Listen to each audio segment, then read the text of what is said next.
Okay, right. So right off the bat, the research I did, I knew nothing about this. I knew nothing about this girl, right? I knew nothing about her.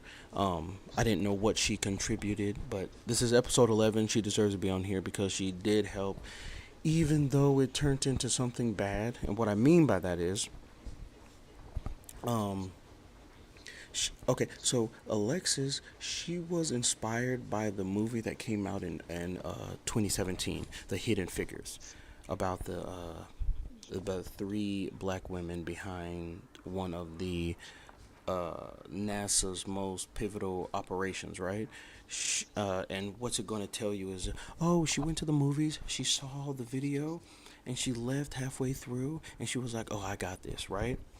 So so, in watching the movie and doing all that stuff, like watching the movie, leaving, and wanting to be a powerful woman herself, so her whole thing started. It was like after the death of George Floyd, right? After the death of George of him, and all that just stupidity that just happened during that whole time and all that stuff, and then Black Lives Matter coming in and stuff like that. Black Lives Matter. For the like Black Lives Matter, and if you don't know how it ended poorly. I mean, it was managed by black people. It ended poorly because now that we know that all the money that went to Black Nation, that went to Black Lives Matter, it was basically just spent on whatever the hell, not for black people. Cars, trips, and all that other bull crap. It's like it's really a shame. But this girl, Alexis, she had nothing to do with that. So around the time when George Floyd passed because of the stupid shit going on, she wanted to help Black Lives Matter. So she decided that single by herself, she decided that she was going to code a website to help people navigate to Black Lives Matter. Like a whole website that was like the whole purpose of her website is that if anybody wanted to help the Black Lives Matter movement, but you didn't know how, her website would help you. Her website would help you. You would just have to go on the website, and I guess it would help you navigate so you can better support help you navigate so you better support the Black Lives Matter, which we know now was just a just terrible mistake. Just like it's like you can't give black people nothing. It like something actually happened. Like something terrible happened in front of everybody, and it's like the person, I don't even know her name, that started Black Lives Matter, well, that was getting the funding for it, didn't try to help any black businesses, nothing. It's like, ain't this a bitch? Like I'm out here protesting for what? For them to take my money and I'm still broke? Like it's crazy, but I'm not gonna talk any about that. It's about Alex. It's about elect. It's about Miss Williams. Okay, and how smart she really is to how smart she really is to have coded that, um and and to really be honest, I knew nothing about her. Just like all the rest of the people. This is episode 11. I I don't know any of the young people on my list, but majority of the old people who invented something or who did something for black people, I actually do know. Like I do know some history about them, but these younger folks who are actually doing something, I hear nothing about them. It's like they're in the news for like let's say a week. After that, it's like they don't get any more praise for all the stuff that they did. It's like okay, well, she deserves to be on episode 11, and she is because what she was doing, she meant well. She wasn't getting the money. She wasn't about to use the money and do all that crap. She was actually wanted, she really wanted to help. She had really good intentions. She made the website. She coded it herself to help people, to funnel people to Black Lives Matter so they could freaking help. That's amazing because at the time we really needed that with all the protests and the signs and all that stuff that we were doing back then. It was almost like it was all for nothing, to be honest. Where it's like, for it to have started with George Floyd, and then it ends, which I didn't follow it at all because it was just, I couldn't follow it. Um, but it was just, just how it began and how it finished was like, it's almost like we didn't really do anything. What was all this protest for when we're still broke? So what amendment did you change? What happened? Nothing. Nothing. Nothing. I'm not saying that it wasn't worth it. I'm just saying there's no change. You know, if you want change, I mean, protesting is not bad, but I mean, we got to do like more instead of it just being like protesting. It's like you got to be more in the system, to be honest. We got to have more black owned businesses. We got to get real estate. We need to buy up land. We need to do all this stuff. Protesting is fine. I felt it. I felt it. But then at the same time, it's like, but black people still ain't doing nothing. Like we came together for the George Floyd thing, and I was kind of pissed. I was kind of pissed about the whole situation anyway, because it's like black people didn't come close until George Floyd died. Now you want to protest now, where it's almost like it takes death for black people to put away their petty shit and to focus on something that could benefit everybody. It takes death. It takes somebody to die at the hands of a white man for black people to be like, you know what? I like we need to get together. We need to do this. It takes somebody to die. That's sad. But like I said, she did her job. She was amazing at her job. She did it. She believed in the cause, just like I'm pretty sure everybody else when Black Lives Matter movement started. She believed in the cause and she wanted to help, and she did do a part. You know what I mean? We're gonna forget about the Black Nation, all that dumb crap. We're gonna not Black Nation. That's my shit. We're gonna forget about how Black Lives Matter ended. I'm not going to talk about that. It's all about her because she did her part and she believed in the cause just like I believe in the cause. And that's why I started my own Black Nation production, because I believe in the cause, and I believe the only way black people will. The only way black people will rise up is not by blaming it on the white man, not about doing any of that. It's about doing it yourself. Because I'm 28 years old, I have every capability as a white man. They might have better resources than me, but I have the same capability as a white man. And the only thing stopping me right now is me. White people not stopping me, no matter. I mean, it may seem that way, but stop blaming them. You got to do it yourself. You got to become so great. You got to become so great that there is no shadow of a doubt that somebody is messing you over. When you become so great, the only person that's messing you up now is you.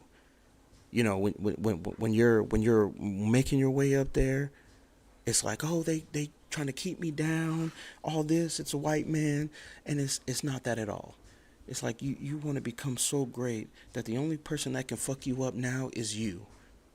That's what you need. Like I said, I've said this. I don't know which episode I said this on, but it's about becoming intelligent, and you want to be smart.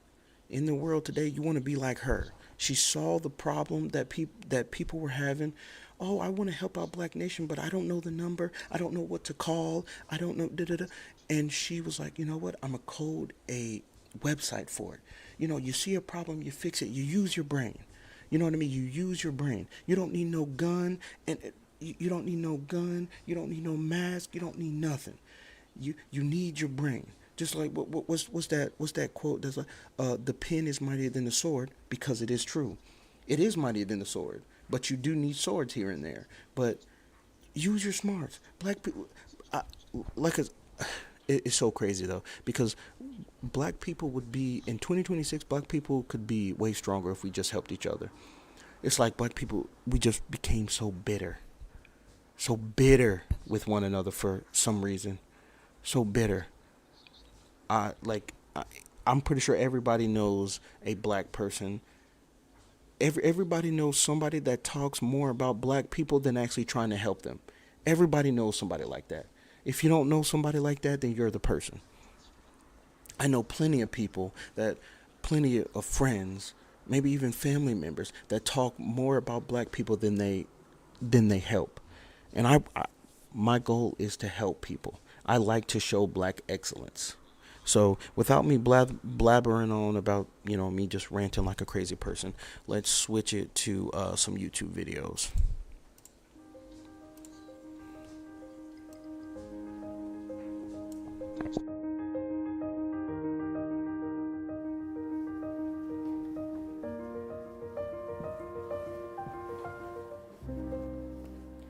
I consider myself a bit of an introvert, but ever since starting college, I love meeting new people. And it's because the conversation always goes something like this. We introduce ourselves, share our names, maybe where we're from, and then my favorite question to answer literally ever gets asked. And they go, "What's your major?" I get really excited inside because I'm so proud of myself. And I say, "Computer science." And the reaction is always somewhere along the lines of complete shock or utter confusion. And I get it. I walk around everywhere I go in ridiculous platform heels or black leather pants, and everyone kind of expects computer science majors to look like Mark Zuckerberg, and I'm not sure if I could be more of the complete and polar opposite of that, so I understand. I, though, had the privilege to learn about computer science and engineering in a pretty female-centered bubble. That bubble was actually so bad that the first time I went to the Worldwide Developers Conference, which is where Apple hosts its keynote every year, I was pulled into this side room to have a conversation with some man, and I had no idea who it was, but I pride myself on being able to have a conversation with literally anyone. So I'm talking to this guy about Apple technology, Swift, Apple's developing language, and the importance of teaching young women to code. Meanwhile, I have no clue who I'm talking to. Only upon leaving the room, to a rush of tech bros screaming, "Oh my God, that's Tim Cook," as I would have had it been Harry Styles, did I realize I was talking to the CEO of Apple. It was a little embarrassing, but goes to show how female-centered my tech bubble was. My interest in engineering started in 5th grade when I joined a summer pre-college program that was all girls. That year, the curriculum was centered around aeronautical engineering and other STEM subjects, so science, technology, engineering, and math. I was probably the only 11-year-old in existence that was over the moon at spending her summer learning about aeronautical engineering. But I was really excited, and I kept going back every summer to learn about different engineering disciplines with the loveliest group of girls I met there. AI is transforming industries, but how do you... And those girls were so cool. Most of us were Black and or Latina, and we were amazing, slicing cow hearts for biomedical engineering, teaching ourselves pre-calc and discrete math before even starting high school, building rockets and all of the most amazing STEM stuff you only see on the TV. So through deductive reasoning, obviously, I just assumed that white guys in STEM didn't exist. None of the students really fit this category, and I didn't have any professors that looked like them either. I thought us women of color really owned this, until that bubble was bursted when I started high school. In high school, I started computer science on the AP level because I skipped a year in math, so I leveled out of all the prerequisites pretty quickly. I guess that edge gave me the reassurance that I needed, but my insecurity in computer science came from a place that I never expected. It was the first time I was one of the only women of color especially, in a technology course I was taking. Most of the students were white guys, which was a full 180 from the summer pre-college course I took. On top of that, I walked in the room on the first day in 5-inch gold embroidered booties in a room where khaki pants and a polo top was about as high fashion as things got. Our class also created a culture around computer science that I grew to dislike. Women were rarely ever highlighted, especially Black and brown women, and all of our conversations about innovations were discussed in the context of valuing profit and exploitation. A world where writing code to make money was deemed more valuable than writing code to help people. I became less and less seduced with becoming the next Bill Gates or Mark Zuckerberg, and really started to question whether computer science would be the best fit for me. I became really insecure that I would never be masculine enough or white enough to have a successful entrepreneurial career in STEM. I started to ask myself a lot of questions. Would I always feel like an outcast here? Was I doing more self-harm than good by continuing to force myself into a space where I'd likely always be the only Black and or Latina woman in the room? I'm gonna keep it a buck with you. That's literally what you got to do. Like that's like you're the only one there. Then that means you got to outshine everybody. And the only reason I stopped it is because she was like fit into a tight space. I'm always doing that. I got tight spaces all around me. I fit into them. That's how you learn. That's how you grow. What they say, you got to get out your comfort zone. That's the only way for you to grow and become better, right? She's got it. Would my passion for computer science continue to taper off with the hyperfixation on profit in STEM education?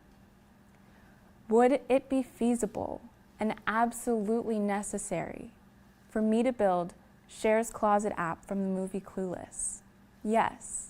The answer is yes. And that's the thing, is whenever I felt distanced or disconnected from the world of computer science, my personal passions always brought me right back.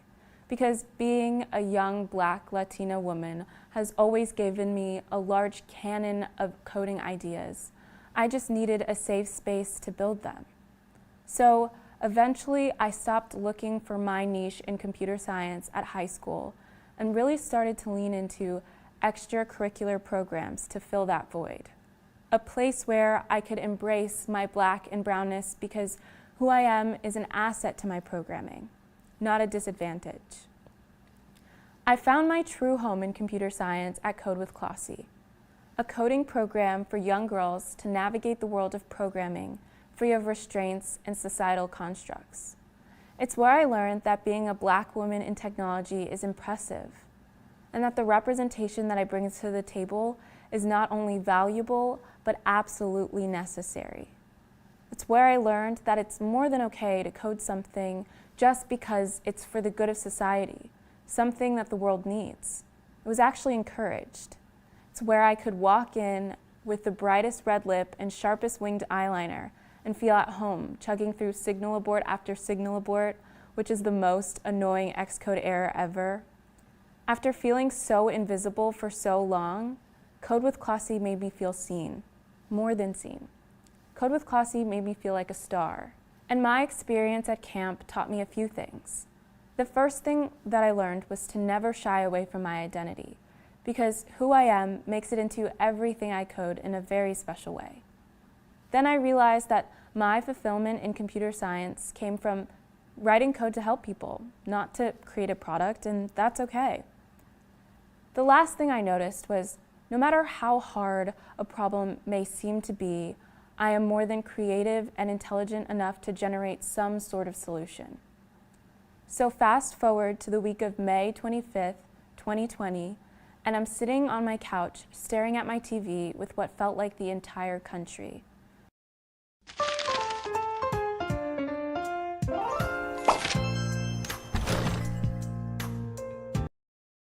The death of George Floyd seemed to mute the world around me. I was lost in a sea of helplessness because what had happened felt so far away, yet so deeply personal. But before I could even feel like there was nothing I could do, I remembered everything Code with Clossy had taught me. Goodness, action, identity, I almost immediately dived into my computer. I coded a website called PB Resources, a resource and education tool in honor of all those who have lost their lives at the hands of white supremacy and police brutality.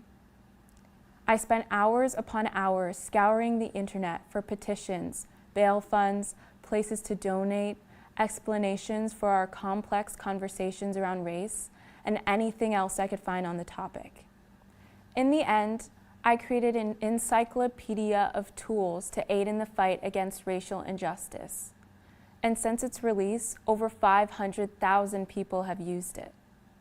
I created a tool that represented my Blackness, my femininity, and my passion for equitable access.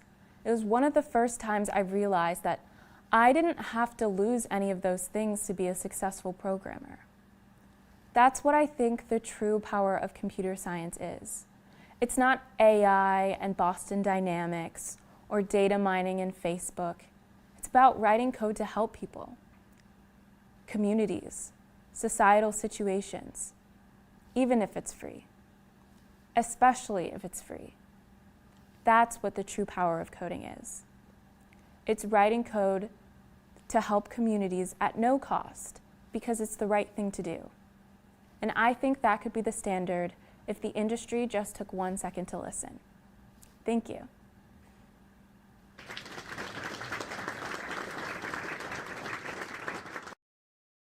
Yeah, that was great.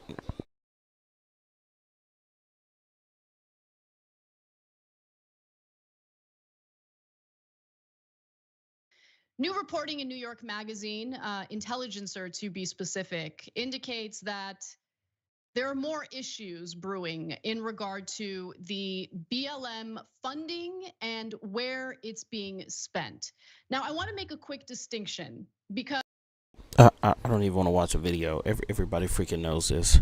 You take that hard-earned money and buy luxury houses with donated funds. Like, come on now. Like, really? And the thing is, with black people, it's like, I understand that most black people has never had money, but it's like when you start getting money, when you start getting money, do you ever think like, let me save this and try to be smart with it? It's like, nah, we about to run it up. Especially taking donation funds. It's like, I understand majority of black people haven't had a lot of money. I get that.